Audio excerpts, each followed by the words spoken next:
Hello guys, habari zenu? Mko poa jamani? Mimi niko poa kama mnavyoniona, nimewamisi sana. Anyways, jamani na habari njema kwenu. Sasa hivi dunia ni kama kijiji jamani.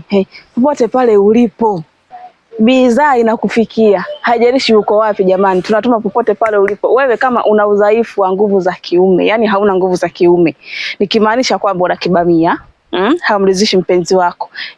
Ukifanya kimoja tu chali tayari ushamaliza mambo yako. Utaki kurudia tena, hamu ishaisha. Yani wewe mume wako uko hivi. Umelegea legea tu kama mlenda.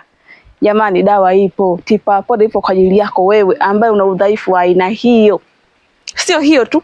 Na kama wewe una changamoto yoyote inayohusiana na masuala ya kunyanduana jamani, dawa ipo, Tiba Poda ipo. Piga simu tukuhudumie, masaa 24 tupo wazi. Jamani haijalishi uko wapi. Nchi yoyote tunatuma, kasoro mbinguni tu ndio hatuwezi kufika, lakini nchi yoyote tunafika ndugu yangu. Mwanaume usizalilike, usikose madem kwa sababu huna nguvu za kiume. Tiba Poda ipo kwa ajili yako.